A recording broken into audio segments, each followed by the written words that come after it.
ನೇಮಕಾತಿ ಆಗಿಲ್ಲ. PSTR teachers ಕೂಡ ನೇಮಕಾತಿ ಆಗಿಲ್ಲ.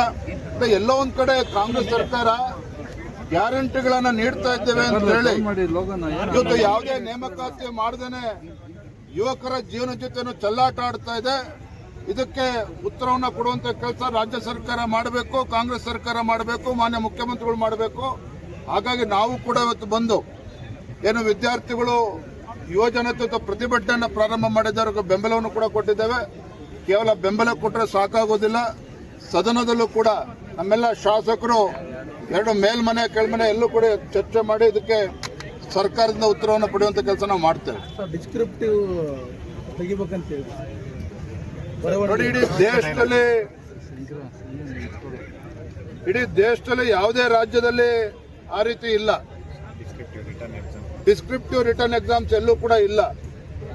ಇವರು ಅದಕ್ಕೆ 200 ಮಾರ್ಕ್ಸ್ ಅನ್ನ ಅಧಿಕವಾಗಿ ಕೊಟ್ಟು ಯಾಕೆ ಇದಕ್ಕೆ ಅವಕಾಶ ಮಾಡಿಕೊಡ್ತಾ ಇದ್ದಾರೆ ಅಂತ ಹೇಳಿದ್ರೆ, ಅದರಲ್ಲೂ ಕೂಡ ರಾಜ್ಯ ಸರ್ಕಾರ ಕಮಾಯಿ ಎಷ್ಟು ಹುಟ್ಟುತ್ತೆ ಅಂತ ಹೇಳಿ ಭ್ರಷ್ಟಾಚಾರಕ್ಕೋಸ್ಕರ ಇದಕ್ಕೆ ಅವಕಾಶ ಮಾಡಿಕೊಡ್ತಾ ಇದ್ದಾರೆ. ಇಡೀ ದೇಶದಲ್ಲಿ ಯಾವುದೇ ರಾಜ್ಯದಲ್ಲಿ ಇರ್ತಕ್ಕಂಥ ವ್ಯವಸ್ಥೆಯನ್ನ ನಮ್ಮ ರಾಜ್ಯದಲ್ಲಿ ಯಾಕೆ ತರಕೊಟ್ಟಿದ್ದಾರೆ? ಭ್ರಷ್ಟಾಚಾರ ಬಿಟ್ಟರೆ ಏನೂ ಕೂಡ ಇದರಲ್ಲಿ ಉದ್ದೇಶ ಇಲ್ಲ. Thank you.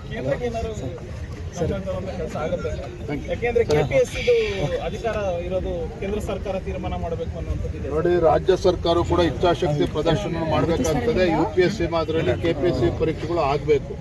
ಯಾಕಂದ್ರೆ ರಾಜ್ಯ ಸರ್ಕಾರ ಕೂಡ ಅದಕ್ಕೆ ಮುಂದೆ ಬರಬೇಕು. ನೋಡ್ತೇನೆ, ಹೋಗಿ ಮಾತಾಡ್ತೀನಿ. ನಿಮ್ಗೆ ಗೊತ್ತಿಲ್ಲ, ನೋಡಿ ಮಾತಾಡ್ತೀನಿ. Thank you.